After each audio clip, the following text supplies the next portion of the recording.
Renungan Harian Selasa 4 Januari 2022. Judul Ia Menghapus Air Mata. Wahyu 21 ayat 1 sampai 8. Salam sejahtera.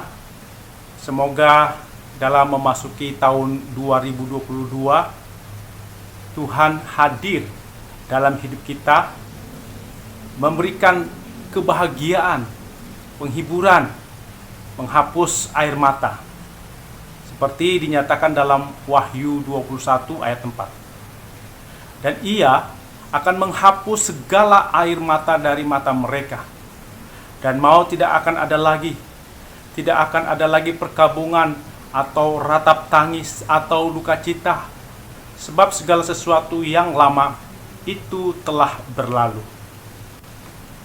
Ketika kitab Wahyu dituliskan, ada kaisar Romawi yang ingin didewakan dan menyuruh semua rakyat dan orang Kristen menyembah kaisar tersebut sebagai dewa, harus ikut pola hidup orang Romawi yang bertentangan dengan iman Kristen. Kalau tidak mau, maka orang Kristen diburu, ditangkap, dianiaya, dihina, dibunuh. Banyak tangisan, kedukaan, kesedihan akibat aniaya tersebut. Dalam situasi seperti ini, kitab Wahyu memberi kekuatan, pengharapan, penghiburan bahwa Kristus akhirnya menang, dan orang yang mati demi imannya pada Yesus adalah orang yang menang, mendapat hidup kekal dengan air mata dihapus Tuhan. Dalam situasi seperti ini, orang Kristen dituntut keberanian, ketekunan dalam perjuangan iman, agar pada saat kematian karena aniaya, ia ditetapkan Allah sebagai pemenang. Orang yang mati dalam Tuhan walau disiksa, ia tetap berbahagia, tidak ketakutan. Perbuatan dalam perjuangan iman ikut ke dalam surga. Dalam perjuangan iman, selama di dunia yang lama, memang mengeluarkan air mata. Tapi setelah selesai berjuang sampai akhir hidup, maka orang beriman beristirahat dalam damai, dalam kebahagiaan, tanpa air mata. Yesus adalah contoh perjuangan iman dalam siksaan, disalib dan mati. Kemudian menang dalam kuasa Allah yang membangkitkannya. Stefanus juga adalah contoh perjuangan iman. Disiksa, dilempar batu sampai mati. Tapi ia berbahagia karena melihat surga menantinya. Orang yang berjuang dalam iman ketika sakit parah menjelang kematiannya, ia juga berbahagia karena melihat surga menantinya. Ia merasakan kuasa Allah besertanya selalu. Dunia lama akan dihancurkan Allah. Dunia lama adalah dunia yang pemimpinnya dikuasai iblis. Seperti kaisar Romawi yang congkak, ingin didewakan, ingin disembah, merusak kehidupan, bertindak tidak adil, tidak benar, tidak damai. Ia menganiaya, menindas, menghina, dan membunuh. Kaisar Romawi yang dikuasai iblis akan mati di dunia dan mati kekal di akhir zaman.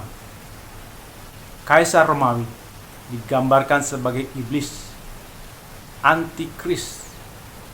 Tapi Yesus sudah memukul kalah iblis. Herodes, pemimpin yang haus kekuasaan, bertindak tidak adil, tidak benar, ingin diagungkan, membunuh orang termasuk bayi-bayi di Betlehem. Allah juga merendahkan dan menghukum Herodes. Dunia lama dihancurkan dengan cara Yesus mengalahkan iblis, kemudian mengikat, mengurung iblis, dimasukkan di tempat khusus untuk iblis dan pengikutnya. Setelah itu Allah menciptakan dunia baru tanpa iblis. Dalam dunia baru, manusia hidup aman, damai, adil, benar, penuh kasih. Tidak ada yang menyesatkan, tidak ada yang menggoda manusia, tidak ada yang membawa manusia untuk menyembah kaisar, dewa, dan materi. Tidak ada yang menganiaya, tidak ada yang membunuh manusia, tidak ada air mata, tidak ada kedukaan. Hidup dalam kekekalan. Dalam dunia baru, hanya ada kehadiran Allah. Tuhan Yesus hidup bersama dengan umat, memerintah umat milik Tuhan.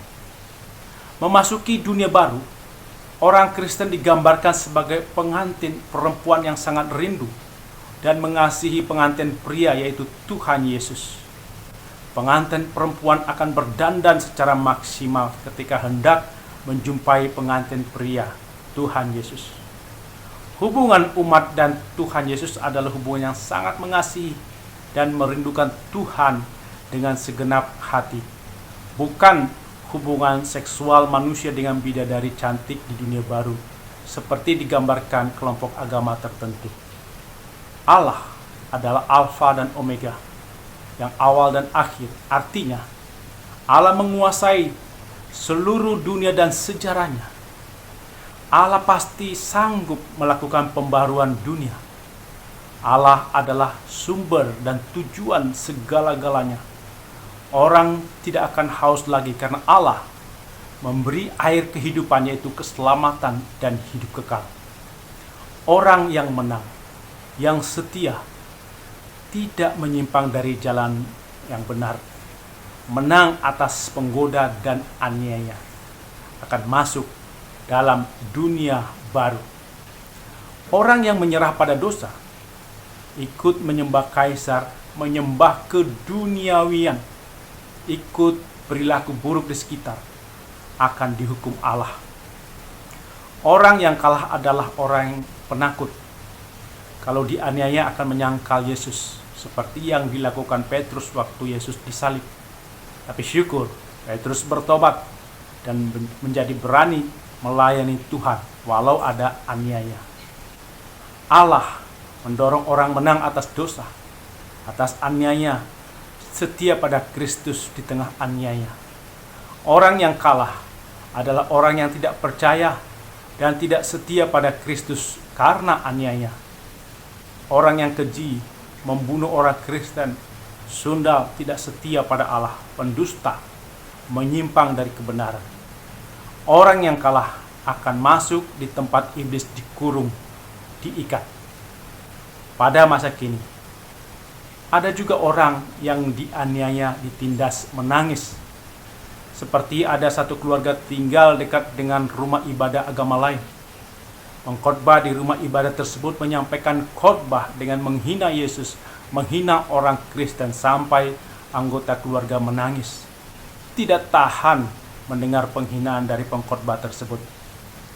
Orang yang menghina, menganiaya, orang yang menganiaya orang Kristen yang percaya pada Yesus, maka orang tersebut sama seperti kaisar Romawi, congkak, jahat, menganggap diri dan imannya paling benar dan merendahkan iman orang lain, menindas orang beragama lain dengan hinaan, makian, melakukan pembakaran rumah ibadah terhadap orang yang menganiaya orang Kristen yang setia.